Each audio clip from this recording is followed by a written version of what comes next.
반갑습니다. 우리나라도 이렇게 길을 지나다니다 보면 정말 많은 숫자의 교회들이 있고 성당이 있고 그러는데 다 그 예수님의 가르침을 이렇게 배우고 실천하려고 노력하는 분들이 신앙하는 곳인데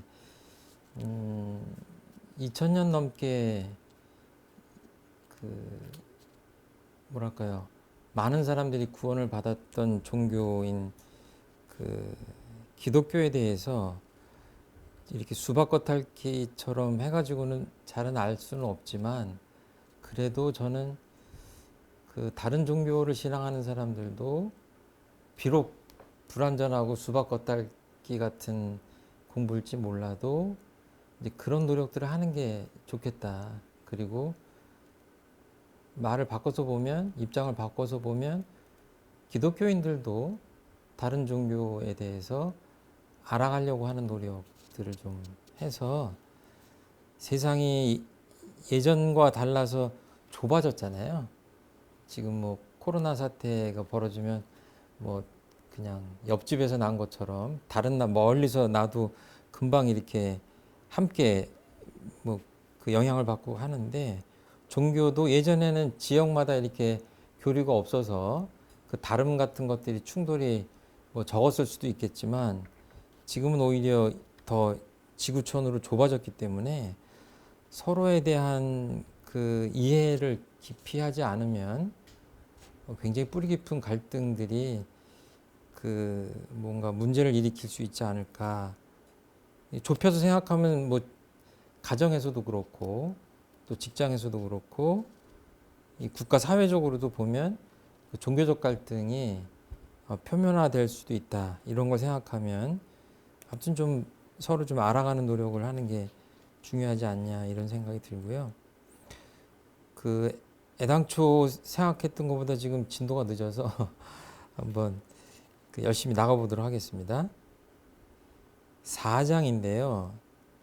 여기는 그 불교의 인과의 진리, 이치, 또 원불교에서 주로 많이 얘기하는 마음 공부에 대한 내용과 이렇게 아주 좀 비슷한 내용들이 겹쳐서 나옵니다. 그래서 좀 주의 있게 보시면 좋을 것 같아요.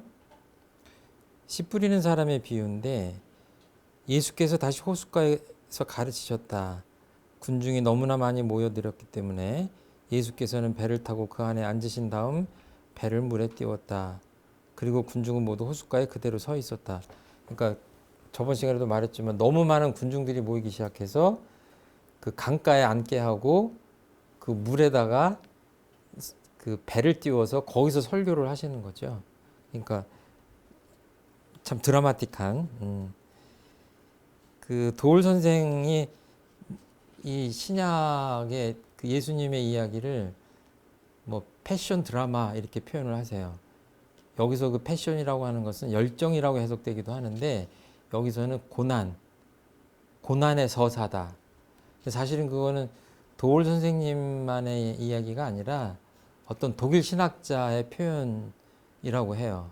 근데 그거를 도울 선생님이 갖다가 이렇게 쓰시는데, 예수라는 인물의 고난의 드라마다 이렇게 보죠. 근데 이 장면도 굉장히 드라마틱합니다.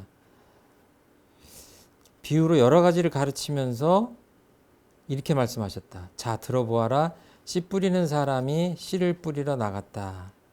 그러면서 이제 좀 건너뛰겠습니다. 몇 가지 얘기를 하시는데, 하나는 길바닥에 떨어졌고, 씨앗이 어떤 것은 가시덤불 속에 떨어졌고, 어떤 것은 좋은 땅에 떨어졌다. 이렇게 얘기하면서 앞에 것들은 잘 못 자라지만 뒤에 좋은 땅에 떨어진 것은 100배가 된 것도 있다. 그 소출이 이제 이렇게 얘기를 하죠. 이거는 어떻게 보면 인과법문에 대한 말씀을 하시는 것 같은데요. 여기 보면 대종경 교단품 24장에 보면 어떤 표현이 나오냐면, 소태한 대종사님께서 내가 가게를 하나 열었는데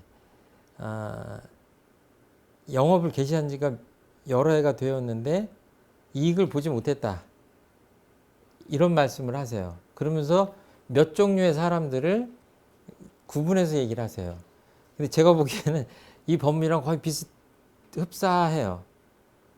어떤 사람한테 물건을 외상으로 주고 장사를 해봐라 그랬더니 그걸 적자를 봐서 다 까먹은 사람도 있고, 어떤 사람은 그냥 그 물건을 갖고 있기만 한 사람도 있고, 이제 이래가지고 이제 그 비유를 쭉 하시는데, 어떻게 보면 법장사죠, 법장사.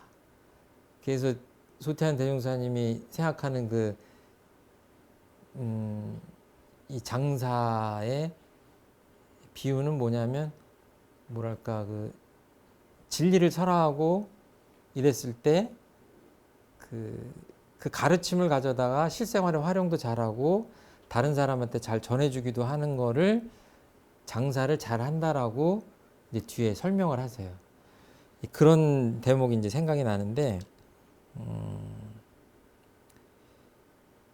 이게 보면 나중에도 좀 나오지만 그 부처님의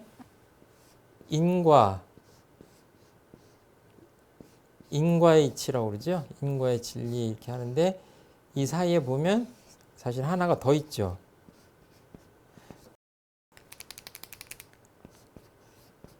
연. 되게 이제 인연 이렇게 하는데, 인과 그러기도 하고 인연과의 이치다 이렇게 얘기하죠. 쉽게 얘기하면 이거는 원인이에요. 원인이라면 이건 여기서 말하면 씨앗이죠. 여기서 얘기하면 이제 뭐 곡식이나 뭐 결실, 곡식, 이 결과죠. 이 과실이라는 얘기예요. 그럼 여기 연이라는 건 뭐냐면, 그냥 좀 쉽게 표현하면 이거를 둘러싸고 있는 환경이에요. 다시 좀 여기서 얘기하자면, 예수님 가르침의 이 환경을 보면 어때요? 아까 세 가지가 나왔죠. 길바닥, 길에 뿌려진 것이 있고, 가시덤불에 뿌려진 것이 있고, 아주 좋은 땅에, 비옥한 땅에 뿌려졌다 이랬을 때, 주로 여기서는 다른 것들은 몰라도 같은 씨앗인데도 다른 상황에 처하게 되면 이 결과가 다르다라고 하는 법문이에요. 이건 그냥 그 부처님의 인과의 이치하고 꼭 같은 말씀을 하시는 거예요. 씨 뿌리는 사람의 비유입니다. 근데 이거를 이렇게 이제 해놓으시고, 들을 귀가 있는 사람은 알아들어라, 이제 이렇게 얘기를 하시는데, 보면은 이 뚫린 귀라고 다 알아듣는 게 아니잖아요, 그렇죠? 또 비유로 말씀하시니까 이거를 모를 수가 있어요. 그래서 이제 뒤에 또 비유에 대한 얘기가 나옵니다. 10절에 보면, 예수께서 혼자 계실 때 예수를 따른 사람들이 12제자와 함께 와서 비유의 뜻을 물었다. 그러니까 그 비유가 어떤 뜻입니까? 라고 여쭙는 거예요. 그러니까 이제 예수님 12제자의 얘기다 이렇게 생각하지 마시고, 지금 이야기를 들으시는 교도님들께서는 가까이 있는 지혜로운 분들한테 늘 이렇게 문답하는 공부를 하셔야 되겠다. 예수님이 이렇게 대답하십니다. 너희에게는 하나님 나라의 신비를 알게 해주었지만 다른 사람에게는 모든 것을 비유로 들려준다. 보고 또 보아도 알아보지 못하고 듣고 또 들어도 알아듣지 못하게 하려는 것이다. 그들이 알아보고 알아듣기만 한다면 나에게 돌아와 용서를 받게 될 것이다. 그러니까 일일이 해석하기보다 이제 여기는 비유에 대한 건데요. 왜 이렇게 비유로 성자들은 말씀하셨을까 보면, 이제 이렇게 말씀은 하셨지만 사실은 그 뒤에도 나오지만 애써서 말씀을 하시면서 못 알아듣게 하려고 하는 건 아니잖아요. 보면 그 불교적 용어로 보면 근기라고 그러죠. 하근기, 중근기, 상근기. 그러니까 그 지혜의 등급으로 보자면 아무리 가르쳐줘도 못 알아듣는 그런 수준의 사람이 있고, 좀 열심히 가르쳐주면 이해하는 사람이 있고, 어떤 사람은 쩍 하면 입맛이라고 그러죠. 딱 통하는 그런 경우가 있는 거죠. 보면 많은 근기의 사람들이 섞여 있고 하기 때문에 그 비유로서 얘기하지 않으면 사실은 일일이 이 뭐 수천 명, 수백 명을 가르칠 수 없지 않았을까, 이제 이렇게 생각을 합니다. 그래서 보면 그 이 비유를 뚫고 들어가서 그 아주 그 본질에 다가가는, 그 메시지의 본질에 다가가는 노력을 하지 않으면 이 성현의 뜻을 알기가 어렵다. 이게 듣는 사람으로서는 이 비유가 상징하는 본래 뜻이 뭐냐를 궁구하지 않으면 사실은 굉장히 다른 이야기가 됩니다. 그래서 지금 그 수천 년 전에 만들어진 이 신약 성경을 고지고대로 또는 자기 마음대로 해석을 해가지고 굉장히 무리를 일으키는 경우들이 많죠. 그런 것들은 의심스럽죠. 예수님이 정말로 그런 뜻으로 하셨을까? 여기는 이제 뒤에 씨 뿌리는 사람의 비유를 했는데 그것에 대한 설명해서 13절부터 그렇게 나와요. 근데 이거는 뭐랄까요? 어떤 분들은 이제 마가가 나중에 그냥 부연을 했다, 이렇게 설명하기도 해요. 너희가 이 비유도 알아듣지 못하면서 어떻게 다른 비유들을 알아듣겠느냐라고 답답한 심경을 표하는 거예요. 이제 그러면서 아까 그 하셨던 본문에 대해서 일일이 구구절절 이제 풀어서 다시 알려줍니다. 누구에게? 12 제자들에게. 그 대중들한테는 이제 할 수가 없죠. 보면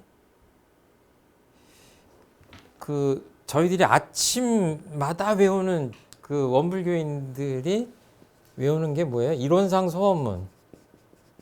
이론상 서원문이라는 소태산 대종사님이 직접 써주신 이 문건이 있는데, 뭐 기독교의 주기도문처럼 이렇게 늘 외우는 건데, 여기 보면 처음에 어떤 내용이 나오죠? 이론은, 그러니까 원불교에서 이야기하는 그 이론의 진리는, 궁극적인 진리는 기독교로 얘기하자면 하느님께서는 이런 얘기예요. 언어도단의 입정초이요.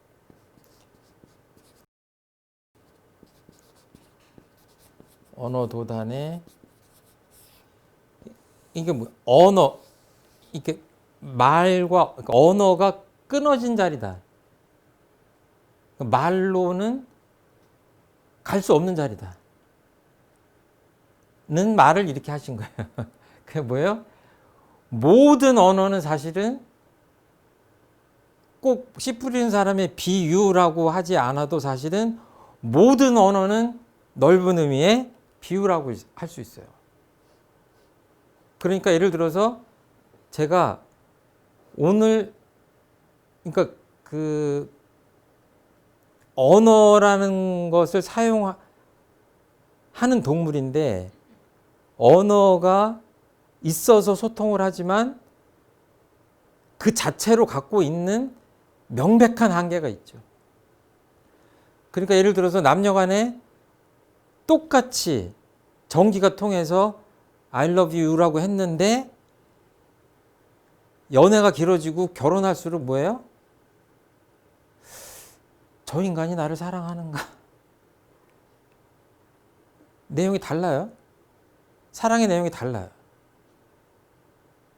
그런데 비단 이것이 사랑에 한한 일이냐?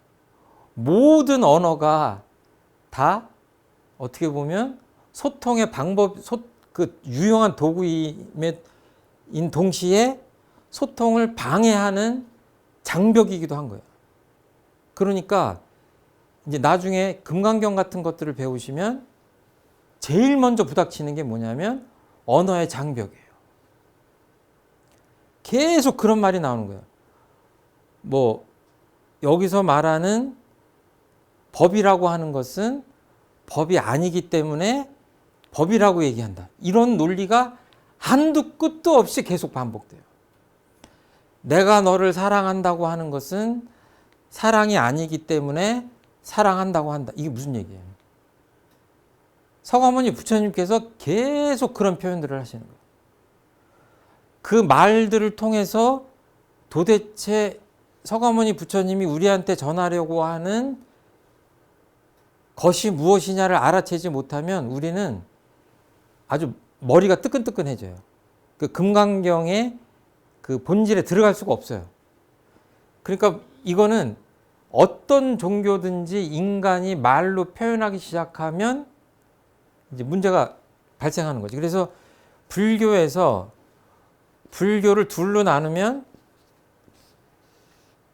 옛날에 보면 고등학교 때 보면 교종, 선종 그러죠. 교종은 가르칠 교자예요. 선은 참선한다 그럴 때 선, 뭐 오교 구산 그래가지고 뭐 이런 거 배웠잖아요. 그렇죠? 흔히 얘기하기를 이 가르칠 교자는 부처님의 말씀이다 라고 표현해요. 그럼 이 선은 뭐냐면, 선종은 뭐냐면 부처님의 마음이다 이래. 그러니까 선에 가서는, 선종에서는 뭐예요? 책을 안 봐. 교종으로 가면 아침 눈 떠서 잠잘 때까지 책만 봐. 교종, 선종의 수행은 그렇게 달라요. 그러니까 여기서 말을 하면 어떻게 되냐면, 말은 아까 말했는데 말로 도달할 수 없는 자리로 가야 되는데 어떻게 그걸 자꾸 말로 하려고 하냐 이런 거예요. 그리고 교회는 그래도 부처님이 말씀하신 것들을 이렇게 배우고 해석하면서 부처님의 마음속으로 들어가야 되는 것이지 어떻게 선만, 말 없이 선만 한다고 해서 들어가냐. 그러니까 나중에 뭐예요? 뭐 유명한 스님 나와가지고 정해 쌍수, 뭐 교선 일치 이런 얘기를 하는 게 사실은 같은 얘기다. 이 두 가지를 같이 공부해야지 한쪽으로 치우쳐서는 안 된다. 이제 이런 얘기들을 하시는 거예요. 그러니까 사랑도 그렇죠. 계속 사랑한다, 사랑한다. 밥만 먹고 그냥 하루에도 수십 번씩 사랑한다고 하는데 저 인간이 나를 사랑하나? 이런 의심이 들죠. 그건 뭐예요? 말을 의심하는 게 아니라 마음을 의심하는 거죠. 근데 어떤 사람이 정말로 사랑하는 것 같아, 나를. 근데 그 인간이 말을 한 번도 안 해, 사랑한다고. 그럼 또 듣는 사람이 뭐라고 그래요?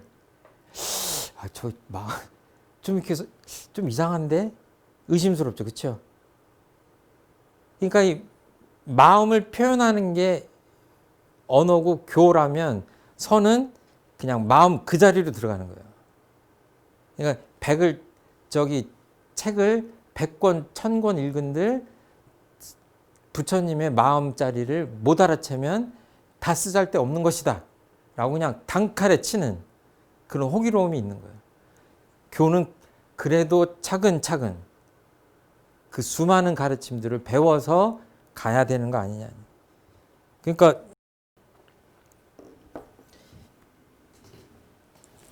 못 알아듣는 것 같으니까 이제 설명을 하십니다. 길바닥에 떨어졌다는 것은 마음속에 뿌려지는 그 말씀을 듣기는 하지만 날쌔게 달려드는 사탄에게 그것을 빼앗겨버리는 사람을 두고 하는 말이다. 여기서 지금 오늘 그 말씀드린 대로 중요한 이야기가 나옵니다. 마음에 대한 얘기가 나오죠. 저희들은 뭐 마음이란 얘기를 키워드로 갖고 사는 사람이니까 마음밭이에요. 이거는 심전이라고 합니다. 우리 안에 있는 마음밭을 발견하는 거를 견성이라고 한다. 그리고 그거를 발견해서 잘 가꾸고 농사 짓는 거를 양성, 솔성이라고 한다. 이렇게 표현을 하세요. 그러니까 뭐예요? 옆에서 아무리 좋은 씨앗이 있어도 내 마음밭이라고 하는 것을 발견하지 못하면 농사는 불가능한 거예요. 그러니까 견성이라고 하는 것들을 불교에서 중요시하게 생각하는 건 뭐냐면 늘 내 마음밭을 기본적으로 발견하고 있어야 그 다음에 내가 부처님이든 예수님 말씀을 여기다가 싹을 틔워서 여기서 뭔가 열매를 맺게 해. 그러니까 우리로 얘기하면 뭐예요? 마음이라는 씨앗이 이 어떻게 보면 이 천만 경계 속에서 싹을 틔우는 거예요. 내 마음밭에서 싹을 틔워가지고 좋은 결과가 나오느냐 안 나오느냐는 여기에 달린 거다. 이게 뒤에 또 나오니까. 그래서 결국은 심전이라 마음밭을 발견해서 농사를 잘 짓는 사람을 대종사님이 바라시는 거죠. 대종사님의 비유는 마음밭이에요. 마음밭. 예. 이제 이런 표현이 나옵니다. 이 심전의 공부는 모든 부처와 모든 성인이 다 같이 천직으로 삼으신 것이요. 대종사님이 보시기에는 예수님이나 부처님이나 공자님이나 수많은 성현님들이 똑같이 강조하신 것이 이 심전 개발이에요. 마음 공부예요. 그렇게 보신 거예요. 이분들이 천직으로 삼으신 것이다. 여러 가지 가르침이 있지만 이것이 핵심적인 것이다. 이렇게 보시는 거예요. 그렇게 해서 결국은 이 심전 개발을 잘 해서 수행이 원숙한 사람이 한량없는 존대를 받는 세상이 될 것이다. 이제 이런 표현을 하십니다. 그래서 이제 씨가 돌밭에 떨어졌다는 것은 마음속에 뿌리가 내리지 않는다는 것, 그리고 환난이나 박해를 당하게 되면 곧 넘어지는 사람을 두고 하는 말이다. 어렵지 않잖아요. 신앙을 하면서 부처님이나 성현님의 말씀대로 살아가야지라고 하지만 어때요?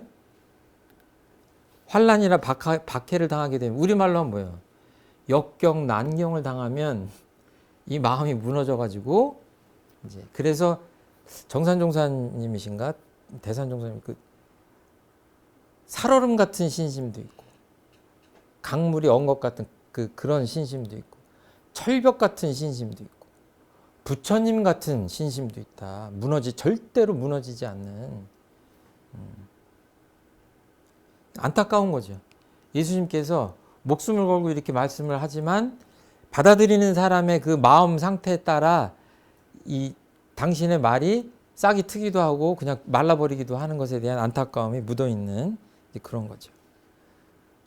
가시덤불 속에 이건 뭐예요? 세상 걱정과 재물의 유혹과 그 밖에 여러 가지 욕심이 들어와서 그 말씀을 가로막아 열매를 맺지 못하는 사람들을 얘기한다. 그러니까 이런 대목이 우리 교전에도 많죠. 이 가정 또는 탐진치, 삼도 오욕에 물들지 않아야 된다라고 하는 이야기들이 법문들이 수도 없이 반복되잖아요. 그런 비유입니다. 그래서 좋은 땅에 떨어져서 100배까지 열매를 맺는다는 건 뭐예요? 우리로 얘기하면 마음 공부의 눈치를 딱 채서 어떻게 마음을 활용하면 복을 받는가라는 거를 깨우쳐가지고 심신작용을 잘 하는 사람들이에요. 그러니까 결국은 마음 공부라고 하는 표현을 안 쓰셨을 뿐이지 이 대목이 그야말로 심정개발, 마음 공부를 아주 그대로 판박이처럼 서가모니 부처님 하신 말씀이나 예수님 말씀하신 거나 소태한 대종사님 말씀하신 거나 거의 같다. 그리고 갑자기 이런 말씀하세요. 등불을 가져다가 돛박 아래나 침상 밑에 두는 사람이 어디 있겠느냐. 누구나 등경 위에 얹어놓지 않느냐. 감추어둔 것은 드러나게 마련이고 비밀은 알려지게 마련이다. 들을 귀가 있는 사람은 알아들어라. 이게 무슨 말씀이죠? 그러니까 저도 기독교를 전문적으로 공부한 사람이 아닌데 그냥 찬찬히 집에서 이렇게 성경을 놓고 공부를 하시면 이 맥락상 이게 무슨 말씀을 하시는구나 이렇게 알아지는 게 있어요. 이게 지금 앞에 문장하고 떨어진 게 아니라 제가 보기에는 여기 등불이 있어요. 등불이 있는데 등불은 어둠을 밝히라고 하는 거 아니에요. 근데 이거를 여기다가 놓지 않고 이 밑에다 놔요. 침상 밑에다가. 그 사람이 지금 잘못하는 거죠. 그런 사람은 없다 이거. 누구든지 등경이라고 하는 거는 이게 옛날에 보면 이렇게 생겨가지고 등잔 놓는 그 대가 있잖아요. 그런 거예요. 거기다 놓는다 이거예요. 이렇게 밝아지게.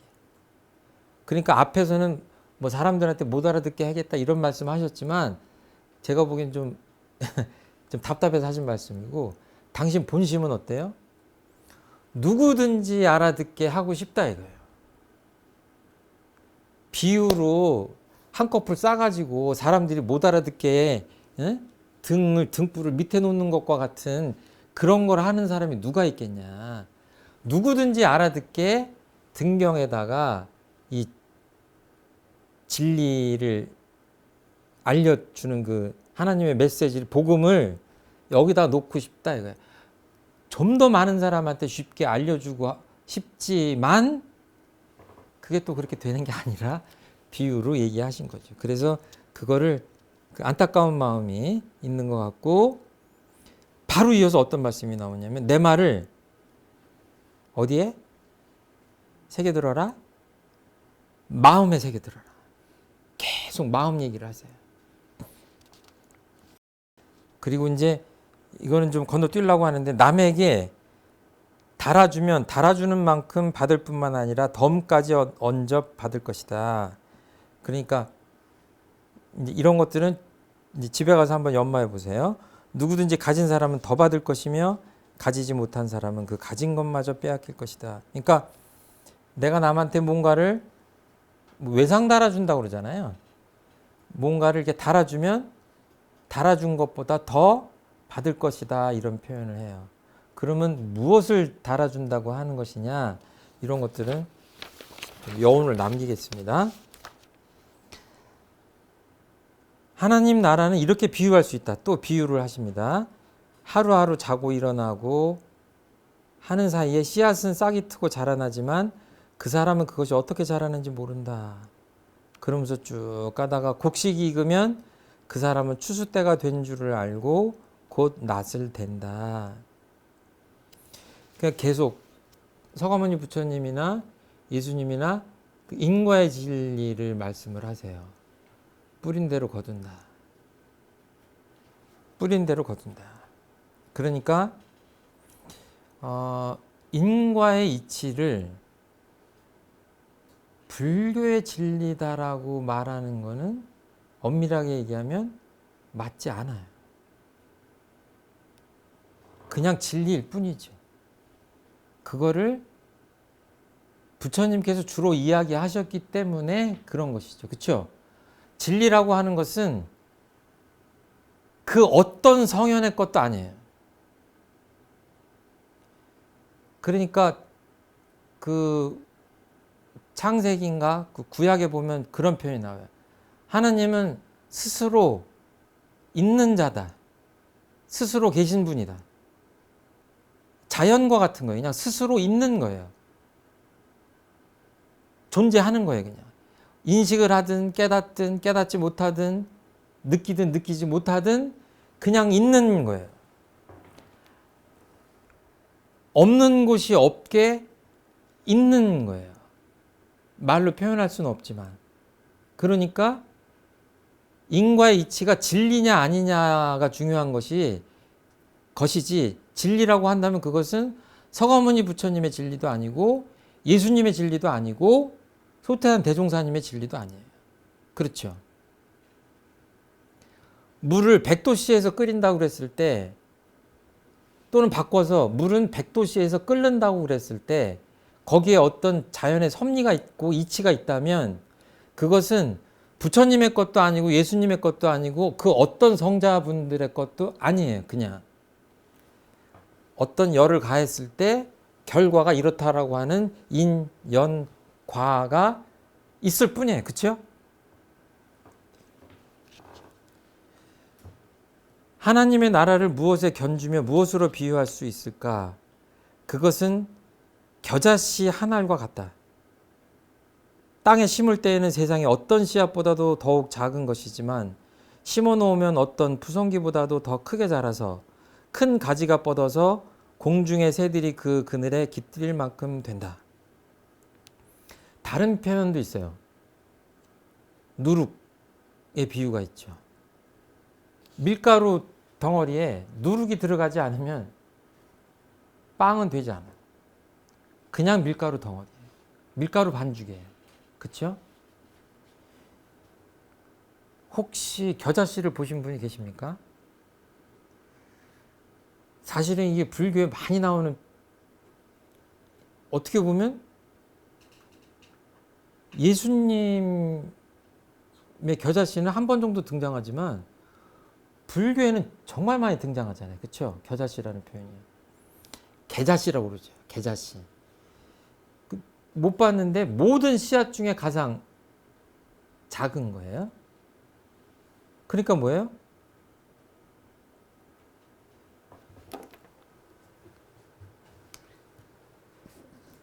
이게 좀 억지인지 모르겠는데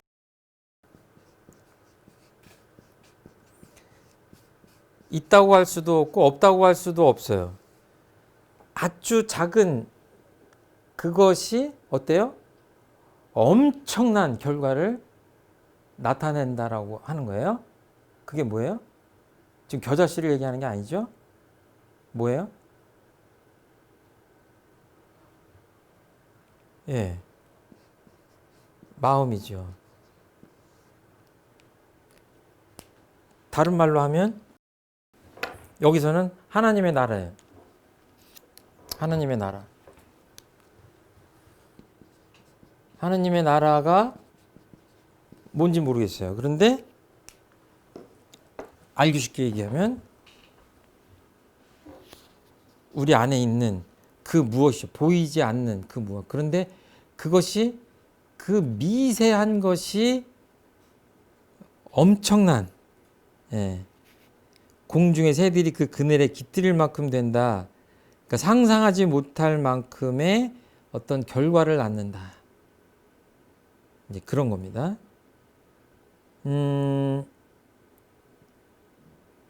저는 원불교식으로 이렇게 보면 아까도 조금 말씀드렸지만 그런 것 같아요. 마음이라는 관점으로 보면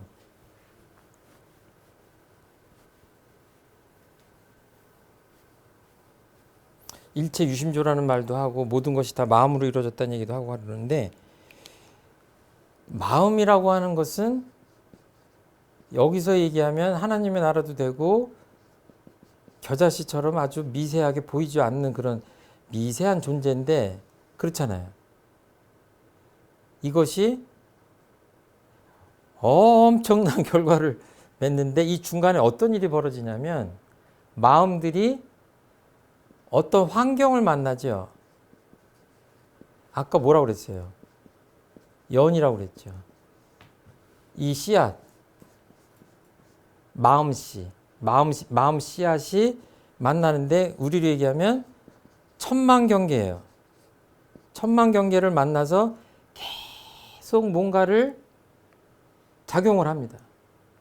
작용을 해서 요거를 원불교식으로 얘기하면 심신작용이라고 그러죠. 해서 여기에 어떤 결과가 나와요. 결과가 나와요. 이 안에 인간의 행복과 불행과 모든 것이 이 프로세스 안에 담겨 있다. 그러니까 여기서 어디를 다스려야 돼요? 이 마음부터 다스려야 되는데 이 마음은 사실은 발견하는 거예요. 아, 부처님의 마음도 예수님의 마음도 내 마음과 내 마음 안에 있구나라고 하는 것들을 발견하면 돼요. 깨달으면 돼요. 그 다음에 주로 치열하게 뭔가 우리가 공을 들여야 될 부분은 어디예요? 이 부분이죠. 이 부분. 어떤 일을 마주했을 때, 어떤 사람을 마주했을 때, 어떤 상황을 마주했을 때 어때요? 내가 어떤 마음으로 어떤 행동을 할까는 사람마다 다 다른 거예요. 그러니까 사람 팔자가 다 달라. 사람 운명도 다 달라. 어떤 사람은 코가 어떻게 생긴 사람하고는 상종을 하지 말라는 얘기를 부모님으로부터 아주 그냥 귀에 딱지가 않도록 들었어. 그래서 그 사람은 부모님 말씀을 철석같이 들어가지고 그렇게 생긴 코를 갖고 있는 사람 만나면 늘 멀리했어. 그 사람 인생은 어떻게 되겠어요? 알 수 없는 곳으로 가요. 거기에 어떤 그렇게 행동을 하면 거기에 어떤 결과가 생기겠죠, 그렇죠? 그리고 어떤 사람은 마음속으로 이 산을 한번 이쪽으로 옮겨봐야 되겠다 그런 사람이 있었어요. 무슨 얘기하려고 하는지 아시죠? 우공이산이라고 중국에 우공이라고 하는 어리석은 우자 써가지고 우공이라는 사람이 이 사람이 삽질을 하는 거예요. 옆에서 다 웃는데 어떻게 산을 옮기냐 포크레인도 없을 때. 근데 그거를 이렇게 최근에 TV 보니까 정말로 말도 안 되는 그 돌산을 뚫어가지고 그 길이 난 거를 이렇게 보여주는데 수십 년 전에 그 마을에 대여섯 명이 결심을 했다는 거예요. 여기만 뚫으면 이 마을 사람들이 정말 몇십 킬로를 돌아서 저 나가는 거를 지름길이 생기니까 앞으로 우리 동네 사람들한테 정말 좋은 일을 한번 해보자 그러고 몇 명이 결사했다는 거예요. 지금 봐도 불가능해 보여요. 근데 그걸로 지금 차가 다니더라고. 그러니까 보면 어떻게 보면 사람이 갖고 있는 어떤 능력이나 뭐 이런 것들보다 뭐예요? 그 보이지 않는 그 한마음, 마음을 어떻게 먹느냐에 따라서 정말 인생이 달라지는 거죠. 결국은 예수님이 이렇게 말씀하시고 부처님이 말씀하시고 소태한 대종사님이 말씀하시는 건 뭐냐면 결국 그 겨자씨 같은 한 마음을 어떻게 발견해서 어떻게 쓸 것인가를 말씀하시려고 이렇게 사실은 이렇게 목숨까지 안 거셔도 되는데 이런 소식을 전하시다가 예수님이 이제 십자가에 돌아가시기까지 하는데 결국은 이제 그런 것 같아요. 그래서 이게 인과의 이치라고 하는 것을 불교적인 진리라고 보는 것은 맞지 않아요. 그냥 보편적인 진리예요. 그리고 내 한 몸으로 가져오면 가장 쉽게 생각할 수 있는 첫 번째 마음이 그 원인, 그 씨앗은 뭐예요? 한 마음이죠. 제가 지금 물을 먹을까요? 안 먹을까요? 목이 엄청 타도 안 마시려면 안 마셔요. 강의 끝나고 먹을 수 있어요. 목이 타지 않아도 그냥 마시려면 마셔요. 이게 우리 한 마음이 어떻게 가느냐, 방향을 어떻게 잡느냐에 따라 우리 인생이 달라진다. 이런 말씀을 하시지만 그 12제자들의 그 심신작용도 꼭 같았던 건 아니에요. 이제 뭐 사람들마다 뭐 유다가 예수님을 팔았다 안 팔았다 뭐 갈리긴 하지만 똑같은 상황이 있었지만 행동을 다르게 하는 것처럼 그런 거죠. 그래서 비유로만 말씀하셨지만 제자들에게는 따로 일일이 그 뜻을 풀이해 주셨다. 제가 보기엔 이것이 굉장히 그 성현님 곁에 있었던 사람의 홍복인 것 같아요. 여기 계신 분들도 지금 대종사님이 계시다고 하면 직접 여쭤보고 궁금하면 그럴 수 있는 그 복을 누릴 수가 있잖아요. 얼마나 좋아요. 자, 그리고 호수 저편으로 가자 그래가지고 저녁이 돼서 군중들을 남겨둔 채 배를 저어서 갔는데 어떤 일이 생기냐면 이 군중들이 배를 타고 예수님이 떠나버리시니까 걸어서 미리 앞질러 가요. 그래서 이제 그 도울 선생이 쓰신 그 마가복음 강해라는 걸 보면 이런 걸 꼬치꼬치 다 고증하셨어요. 그래서 어디에서 어디로 가신 것 같은데 대중들이 정말로 따라갈 수 있었을까? 뭐 이런 아주 그런 것까지 다 해서 시간이 나면 한번 읽어보시면 좋겠어요. 근데 여기 재밌는 게 나옵니다. 마침 거센 바람이 일더니 물결이 배 안으로 들이쳐서 물이 배에 거의 가득 차게 되었다. 그런데도 예수께서는 백고물을 베개 삼아 주무시고 계셨다. 머릿속에 생각해 보세요. 막 물이 막 들어오고 막 풍랑이 치는데 예수님이 어떻게 계세요? 주무시는 거예요. 제자들이 예수를 깨우며 선생님, 저희가 죽게 되었는데도 돌보시지 않습니까? 하고 부르짖었다. 아무튼 스승님의 삶은 고달픈 것 같아요. 예수님께서 일어나 바람을 꾸짖으시며 바다를 향해 고요하고 잠잠해져라 하고 호령하시니 바람은 그치고 바다는 아주 잔잔해졌다. 예수님께서 그들에게 왜 그렇게들 겁이 많으냐? 아직도 믿음이 없느냐? 하고 책망하셨다. 그들은 두려움에 사로잡혀 도대체 이분이 누구신데 바람과 바다까지 복종할까 하며 서로 수군거렸다. 돌아가실 때까지, 돌아가신 다음에까지 늘 이렇게 사량 분별심들이 많죠, 제자들이. 예.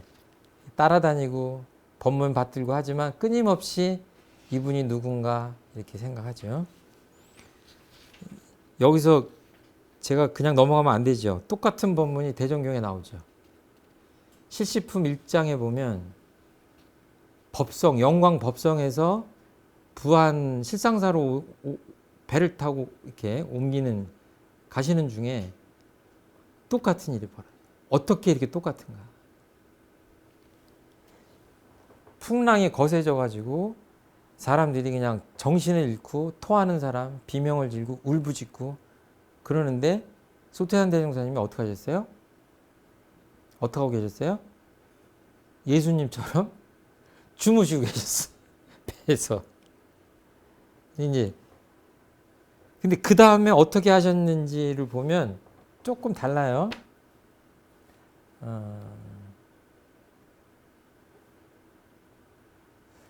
주무시고 계셨다는 표현은 안 나오네.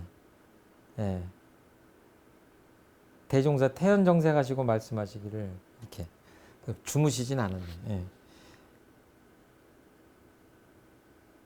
아무리 죽을 경우를 당하더라도 이제 다 읽지는 않겠습니다. 첫 번째, 정신을 잘 수습해라. 두 번째, 과거의 잘못을 참회해라. 세 번째, 앞으로 미래에 잘 살겠다라고 맹세해라. 그러니까 선업을 짓겠다고, 착하게 살겠다고 맹세해라. 그러면 천력을 빌려서 살 길이 열리기도 한다 라고 얘기하시면서 정신 차려라.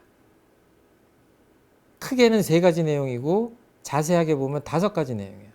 첫 번째, 정신을 수습하고 과거의 잘못을 뉘우치고 앞으로 선업을 행할 것을 맹세하고 그 다음에 그렇게 하면 천력을 빌려서 살 길이 열리기도 한다 라는 인과의 이치를 얘기하시고 다시 한번 정신을 차려라.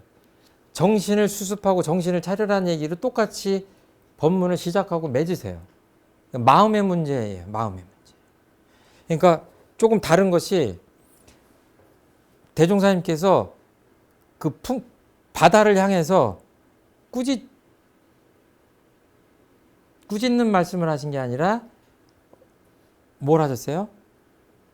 요동치는 그 사람들의 그 난리 난 마음을 다스리게 했어요. 그리고 예수님의 핵심 메시지가 뭐라고 그랬죠? 회개하라요. 회개하라는 똑같은 거예요. 과거의 잘못을 참회하고 앞으로 잘 살겠다라고 하는 것이 회개잖아요. 그 메시지가 똑같이 있어요. 그런데 좀 더 사람 중심의 법문을 하셔요. 같지만 약간 방점이 좀 달리 찍히는 재밌는 그런 대목인 것 같습니다.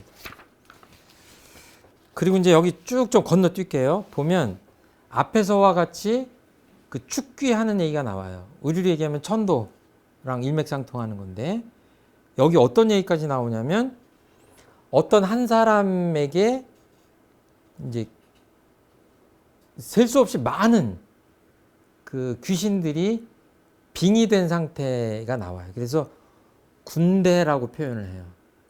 군대가 이렇게 그 사람 영혼에 들어와 있는, 그렇게 해서 막 우리가 상상할 수 없는 이상한 짓들을 막 하고 주변 사람들에게 겁을 주고 막 이런.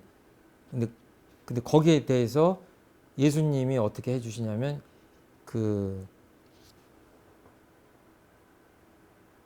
돼지 떼에 영혼이 그 귀신들이 들어가서 그 수백 마리의 그 돼지들이 그냥 강물에 빠져 죽게 되는, 그렇게 하고 그 영혼들이 빙의되어 있던 사람이 제정신이 돌아오는 그런 내용들이 지금 5장 1절부터 쭉 나옵니다.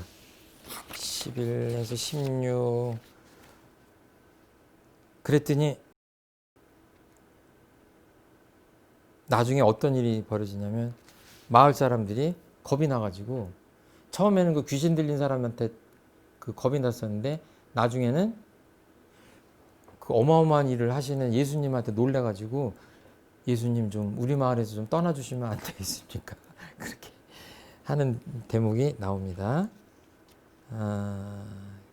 주께서 자비를 베풀어 너에게 얼마나 큰 일을 해주셨는지 집에 가서 가족에게 알려라 라고 하는 내용이 나옵니다. 그리고 그 다음에 21절에 보면 어린 딸이 죽게 된 상태인데 예수님께서 가서 손을 얹어서 병을 고쳐주시고 이제 그런 일들이 나오고, 건너뛰어서 27장에 보면 계속 12년 동안이나 하혈을 하는 어떤 여인의 이야기가 나와요.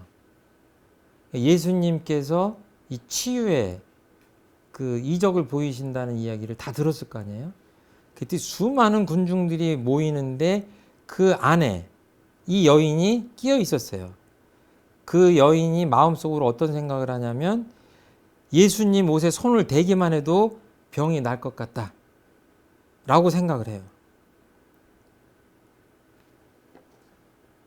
그래서 예수님 옷에 손을 대자마자 병이 난 거를 느껴요. 근데 더 드라마틱한 것은 그 여인이 그렇게 느꼈는데 예수님은 어떤 걸 느끼냐면 자기에게서 기적의 힘이 나간 것을 아시고 돌아서서 군중들을 돌아보시며 누가 내 옷에 손을 대었냐라고 물어봐요. 굉장히 드라마틱하죠. 사실은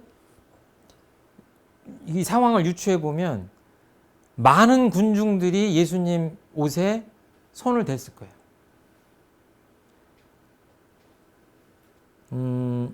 그런데 어떻게 보면 그 여인이 손을 댄 순간 이렇게 뭔가 전기가 통하듯이 이렇게 통했던 것 같아요. 이런 것들이 참 신비한 얘기인데 여기 보면 나오잖아요. 사방에서 군중들이 사방에서 밀어대고 있지 않습니까? 누가 손을 대고 누가 손을 안 대는지 구분조차 되지 않는 그런 상황이에요. 그런데 예수님은 그 수많은 군중 중에서 한 사람을 지목하는 거예요. 뭔가 통한 게 있었던 거죠. 어떻게 보면 진심으로 손을 댄 사람은 그 여인 한 사람이지 않았을까. 그러면서 굉장히 핵심적인 말씀을 하세요. 그 여인에게 여인아, 내 믿음이 너를 살렸다. 끊임없이 믿음에 대한 이야기를 하시는데 여기서도 역시 내 어떤 특별한 능력 때문에 너를 내가 살았다라고 표현하시는 게 아니라 너의 믿음이 너를 살렸다라고 표현하세요. 이거는 굉장한 깊은 뜻이 있는 거예요. 우리 안에 보면 소태한 대종사님께서 법인기도 할 때 우리 안에 창생을 제도할 능력이 있다고 그러셨죠.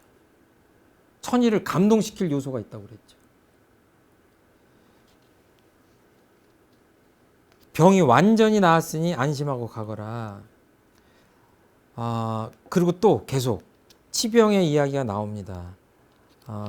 뭐 37절 이렇게 쭉 나가는데요.